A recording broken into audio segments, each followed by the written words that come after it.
buscaban lo mismo, cada quien a su manera. Juntos pudieron crear un imperio. Se separaron y otra es la historia. Y de nuevo el mar como testigo. Auri, Bolívar, dos caras, la misma moneda.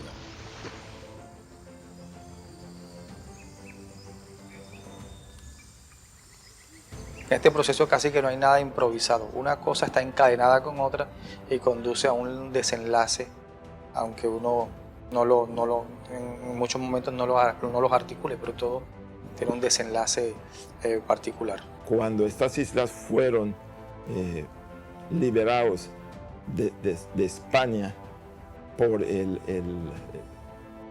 corsario Luis Michel Auri, el 4 de julio de 1818, ahí sí tuvimos una vinculación, porque después de ser liberados y expulsado Luis García, que era el gobernador español que estaba en la isla de Providencia, de Old Providence, entonces ahí sí hubo ya una vinculación coincidencialmente con el proceso de independencia de la República de Colombia. Las tensiones entre Auri y Bolívar están plasmadas con una claridad de radiografía en una carta que Bolívar le dirige a Auri, que la tenemos, disponemos de la carta. Auri y Bermúdez, el general Bermúdez, dicen, no, nosotros pedimos que sean 3 o 5.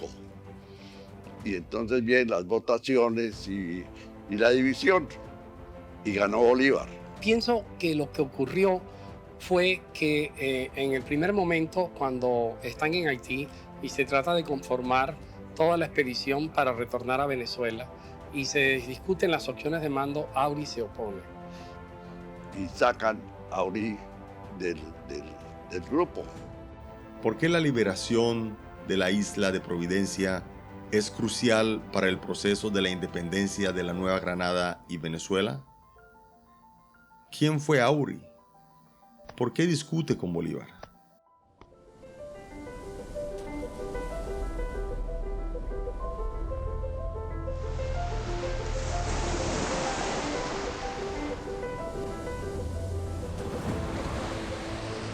Muchas veces la historia que conocemos no cuenta todo lo que sucedió. Batallas, hazañas, héroes, no siempre son recordados. Esta es la historia contada de la independencia de Colombia.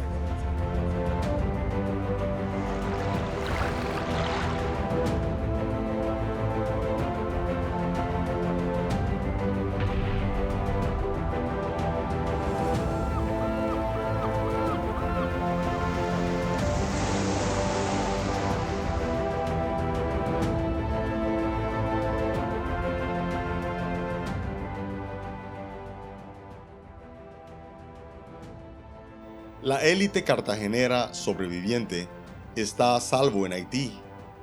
Atrás, dejaron Cartagena en manos de los españoles. Rendidos por la hambruna, el 6 de diciembre de 1815, los patriotas rebeldes abren las puertas de la ciudad amurallada para dejar entrar las tropas de Morillo. El abrir de los portones reveló una dantesca escena: más de 6.000 cartageneros muertos en las calles. Esta sobrehumana resistencia que haría Cartagena le daría el bien merecido nombre de ciudad heroica. Gracias a Auri, el libertador Simón Bolívar cuenta con sus hombres más importantes para planear el contraataque a Morillo. Pero, ¿quién fue Auri? Luis Auri es un corsario francés que nace en París hacia 1788 y que se involucra realmente en el tema de la independencia de América. Llega a América y ahí es donde él empieza todo ese proceso libertario, ofreciendo sus servicios como libertario. En el caso que habla de la liberación en Galveston, Texas, en México y obviamente en el archipiélago de San Andrés, Providencia y Santa Catarina. Porque recordemos que el archipiélago geopolíticamente está localizado en un sitio muy estratégico con respecto a las comunicaciones que vamos a tener con todo el área del Caribe especialmente. que llega a la zona que hoy es Estados Unidos, está en Centroamérica, va a Cartagena al servicio como un soldado privado, al servicio de una causa independentista. Y empieza ya con su ánimo de dirigente y de comodoro, que también la gobernación de Cartagena le había dado ese título y lo había indicado como comandante, dijéramos, de la primera Armada Nacional. El comodoro Auri aparece en la historia de la Nueva Granada en aquel momento histórico en que los patriotas necesitaron del mar y sus hombres para obtener su independencia de España. Creo que hay que reconocer lo que la historiografía recientemente llama los hombres de mar. Auri era un hombre de mar, estaba vinculado al mar mucho más que Bolívar, ¿cierto? Era un hombre cuya actuación política, militar, social se daba en las aguas. Por supuesto, sus valores, su visión también del mundo tenía que ver con su visión de hombre de mar, de marinero, de militar de agua. Auri era un hombre con ese ideal de libertar a toda esa región del yugo español. Cuando él atacaba, por ejemplo, los barcos españoles, no era para conseguir tesoros, era para liberar a todos esos países del yugo español específicamente que estamos hablando. Él está firmemente convencido de la justicia de esta causa. Es un rival de España rotundo y claro. El comodoro va a tener varios protagonismos en todo el proceso de la independencia. Es un actor en escenarios diferentes que va a cumplir un papel fundamental en todo el proceso. Es sin duda Auri un idealista político, eso no se le podrá negar. Por otro lado, con una visión pragmática. Orí hablaba muy bien, según cuentan varios de los, llamemos, cronistas de la época, y escribía ahí están los documentos, y no escribía corto, era un hombre extenso.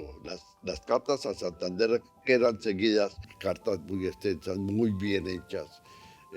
Antes él era muy querido por su gente. Va a ser muy importante y va a ser siempre un protagonista a lo largo de este periodo hasta su muerte en 1821. Diciembre 1815, Haití. Primer estado en lograr independencia tras una revolución de esclavos. En Puerto Príncipe, Alexander Petion, presidente mulato de los haitianos, recibe a Bolívar. Apoyará al libertador con barcos, dinero, armas y hombres para liberar a Venezuela y la Nueva Granada. Única condición, la libertad de los esclavos en los territorios que fueran liberados.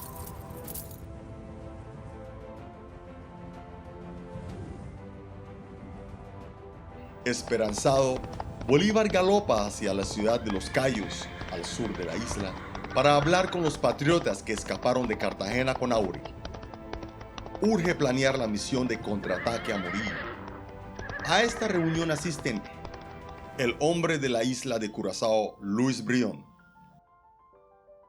el corsario irlandés Gregor MacGregor,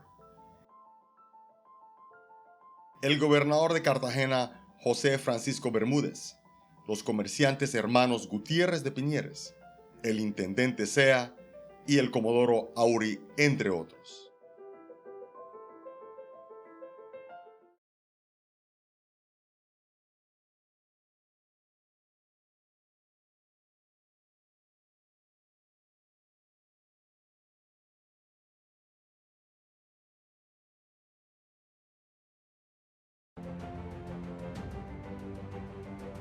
Después se juntan las dos grupos en Haití, y hay una reunión en la casa de una señora muy patriota, ¿no?, partidaria de Bolívar, y ahí es cuando viene una división al presentarse Bolívar y decir que él quiere un mando unificado, que sea él el comandante, etc. Y entonces Ory y Bermúdez, el general Bermúdez, dicen, no, nosotros pedimos que sean 3 o 5. Y entonces vienen las votaciones y la división. Ante la objeción de Auri, Bolívar siente amenazado su liderazgo. Reacciona duramente contra el francés. Fue el inicio de un gran odio de este hacia el comodoro. Auri se opone y Bolívar nunca olvidará eso. Y entonces va a quedar un antagonismo, más que enemistad, un antagonismo entre las dos figuras. Porque Bolívar era un tipo autoritario, ejercía una autoridad fuerte y tenía un liderazgo muy importante, que no permitía tampoco que le disputaran su liderazgo. Bolívar fue muy injusto con Auri y con muchos otros que participaron en el proceso. Cuando manda a fusilar al padre de nuestra armada, como fue José Prudencio Padilla, ¿sí? Tuvo diferencias con Santander, tuvo diferencias con Nariño, tuvo diferencias con Francisco de Miranda. Pero no olvidemos que el antagonismo de Bolívar se da con muchas figuras. Padilla fue su gran amigo, el gran aliado cuando Montilla no lo era y sin embargo lo llamó el ciudadano más importante de Colombia. No tuvo ningún problema en mandarlo a fusilar el 2 de octubre de 1828. Santander mismo fue condenado al destierro, que fue el hombre que permitió toda la base logística para la independencia de Colombia y otros países. Esa gran capacidad administrativa de Santander va a tener conflictos a lo largo de la historia y era natural. El poder es un bien escaso y pudo tener una personalidad de ese tipo. Eso no le quita grandeza a Bolívar. Eso no le quita grandeza a Bolívar, su gran visión política y estratégica que es inmensa. En la aspiración o la ambición que tenía Auri de convertirse en una especie de comandante general de la zona caribeña alrededor del puerto, que Bolívar no le quería conceder. Creo que ahí está el tema de un interés y una aspiración válida también. Quería, obviamente, como cualquier ser humano, necesitaba tener su poder, no lo podemos negar, como el caso de Bolívar, como el caso de Brión. Todas esas personas obviamente querían comandar, ¿sí? Y tanto es así que Auri en un momento en Old Providence, que él prácticamente estaba formando como una república. Otras hipótesis sugieren que la oposición de Auri se dio ante el temor de que tal concentración de poder en Bolívar podría convertirlo en un potencial dictador como Napoleón. Bueno, es muy complejo ponerse en la cabeza de Auri, pero por el tipo de experiencia y de vida que tenía sobre Francia, el conocimiento que tenía sobre Francia, muy probablemente vio en Bolívar a alguien autoritario. No sé si lo veía como emperador o dictador, pero sí veía la autoridad, porque Bolívar era un tipo autoritario, ejercía una autoridad fuerte y tenía un liderazgo muy importante. Bolívar yo no diría que fue un tirano. Tenía en su personalidad, era un hombre, como diría yo, sería como egoísta, ¿no? Y él tenía mucho sed de poder, ¿sí? Él prácticamente, mi concepto, comencé como decir, yo quiero ser un emperador. Fíjese que con casi todos sus colaboradores tuvo esa diferencia de poder. Existía un grupo de franceses que eran soldados del ejército imperial y que los habían enviado a Estados Unidos, y ellos ya allí, estando en Nueva York, supieron de la coronación de Napoleón, cosa que no les gustó, y ese fue el motivo para ellos retirarse como soldados franceses y quedarse por su cuenta, especialmente Auri, en las aguas del Caribe. Otros investigadores sostienen que la enemistad entre Auri y Bolívar se alimentó por los mismos detractores del francés, quienes constantemente conspiraban en su contra, motivado por celos. Algunos hombres al servicio de Bolívar, entonces creen una enemistad muy fuerte con Luis Auri, porque claro, él pedía unirse a Bolívar, pero por un reconocimiento militar de gran envergadura que puso le causó celos a algunos de los más cercanos a Bolívar. ¿Sí? Uno de los que incitaron mucho esa diferencia con Bolívar y Auri fue el curazareño Luis Brión. Y el celo era por mandar la armada.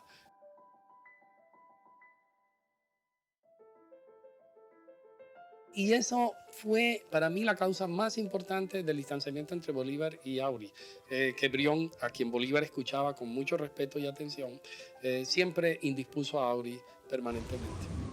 Otro momento de tensión entre Auri, Bolívar y Brión se da por los cobros que hace el Comodoro por los servicios de corsario.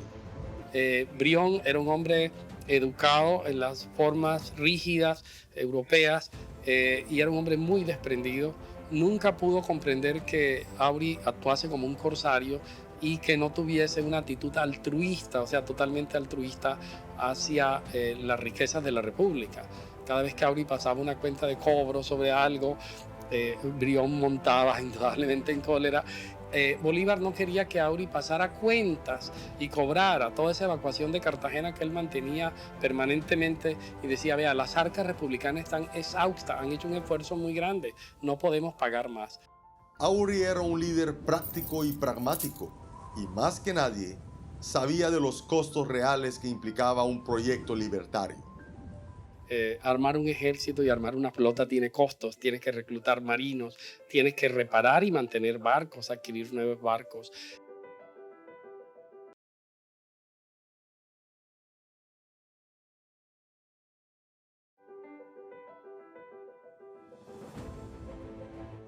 Mucho se ha dicho de esa enemistad. Historiadores coinciden en que, de haber permanecido juntos, los dos pudieron crear un imperio. Se separaron y otra es la historia. Y finalmente se hubiera dado esta unión entre Auri y Bolívar, el éxito probablemente hubiera sido más interesante, digamos, o mucho más rápido. Creo que sí, Auri hubiera podido aportar cosas a Bolívar desde su condición de hombre de mar. Si Auri se hubiese incorporado con todas sus fuerzas a los ejércitos patriotas, junto con Bolívar, hubiese amenazado las posiciones españolas fundamentalmente ubicadas en las islas. Se hubiera podido realizar un sueño de Padilla. Padilla consideraba que no debíamos quedarnos en la independencia de lo que se llamó Colombia, ¿no? Que incluía la antigua Capitanía General de Venezuela y el Virreinato de la Nueva Granada, sino que debíamos seguir con la independencia de Cuba y Puerto Rico. Es decir, es muy probable que el proceso de independencia de Cuba o de Puerto Rico no se hubiese demorado hasta 1898, sino que hubiese sido más temprano. Que si Bolívar hubiera aceptado la ayuda de Auri, sobre todo la parte del Chocó, es decir, la parte del Pacífico, hubiera tenido otro desarrollo, sin duda alguna. Y Auri, el gobernador del Chocó, le pidió que lo ayudara. Y es más, en las cartas que se cruzaron, él ya le da el título de almirante.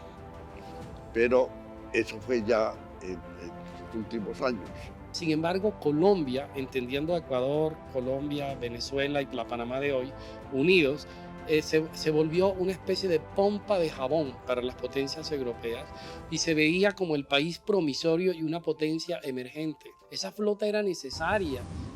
En la ciudad de Los Cayos, Haití, Bolívar gana la puja con Auri y fue nombrado comandante en jefe con poderes ilimitados para dirigir la liberación de Venezuela y la Nueva Granada. Dos barcos zarparían llevándose a Bolívar y a Auri en direcciones opuestas. El Libertador iría al Caribe Sur en busca de sus sueños de libertad. El Comodoro iría al norte en busca de sus propios proyectos de libertad. Abril 16, 1816. Bolívar zarpa hacia el sur del Mar Caribe en la famosa misión militar llamada Expedición de los Cayos, nombre que se le dan a los dos contraataques navales de Bolívar a Morillo. Mayo 3, 1816. La escuadra de Bolívar llega a Isla Margarita. Semanas más tarde, enfrenta a las fuerzas españolas en Ocumare, Venezuela. Pierden la batalla.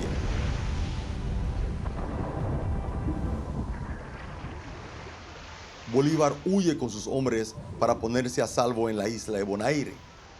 Regresa a Haití el 4 de septiembre. Zarpa rumbo a Venezuela la segunda expedición de los Cayos, llamada también la expedición de Jacmel. Llegan el 28 de diciembre a Margarita, capturan el puerto costero de Barcelona y Bolívar monta cuartel general donde planea la liberación de Caracas. Esta segunda operación militar, financiada por Haití, sería exitosa e iniciaría una senda de victoria hasta la famosa batalla de Boyacá, 2 años después, en 1819.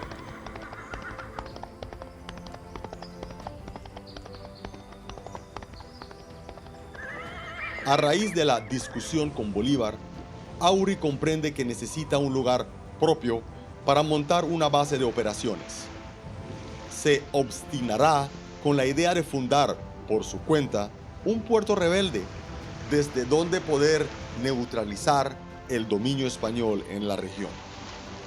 Auri zarpa de Los Cayos el 4 de junio de 1816. Navegará el Caribe, viaja a Belice, capturará barcos, urge reemplazar los perdidos durante la fuga en Cartagena, armará nuevamente su flota. Septiembre 13, llega a Galveston, Texas, antiguamente México, e iza la bandera mexicana. Monta su base de operaciones para apoyar la revolución en México. Es nombrado gobernador de la isla. Orí, pues, en esos viajes, que eran viajes muy largos, no son los de ahora, ¿no? Él empezó a leer y don Pedro Gual fue el que lo metió en esa órbita. Dijo, usted tiene grandes condiciones para ser jefe de Estado, usted es el que debe presidir la República de Amelia en la Florida, vámonos para allá. Septiembre 15, 1817. Auri llega a la Florida, monta base de operaciones para atacar posiciones españolas en el área. Se reúne con Gregor MacGregor, corsario irlandés asentado en la isla, que había participado en la reunión de Los Cayos. Pero también en América no podemos olvidar que había la perfecta confluencia entre idealismo político y oportunismo económico, del cual Gregor MacGregor es el más grande ejemplo de esas aparentemente utopías, pero muy prácticas, que le generaron dinero a él y también estafaron a diversos países. No es el caso de Auri, que aunque es amigo de MacGregor, no comparte esos ideales de MacGregor. Nuevamente, sin base de operaciones, Auri reanuda sus misiones de corso, esta vez de nuevo en el Caribe Sur. Hubo otro monseñor que era chileno y que estaba en Venezuela cuando los gritos de independencia de Venezuela, etc. Pero él después volvió a tornar a su Chile y el gobierno de la Argentina lo nombra como una especie de embajador, llamémoslo así, en nombre de la Argentina y de Chile. Y este señor viene hacia Centroamérica y conoce a Orí. Él le da también facultades de corso, porque las tenía dadas por los gobiernos de Chile y de Buenos Aires. Orí, que sea Orí el que nos represente. Y también le dan las cartas de corso y por eso él podía manejar la representación de Chile y de Buenos Aires, y por eso aparece él como gran defensor de la independencia de Cundinamarca o de la Nueva Granada, respaldada por Buenos Aires y Chile. Y es cuando, de regreso, entonces empieza sus actuaciones en Centroamérica. y por eso es que todas las banderas de Centroamérica llevan la bandera de Belgrano y empieza a actuar sobre Mosquitia, sobre el lago Izabal, sobre Honduras. A partir de este momento, el francés navegará el Caribe y Centroamérica ondeando la bandera de la República Argentina y la izará en cada uno de los puertos que logre capturar.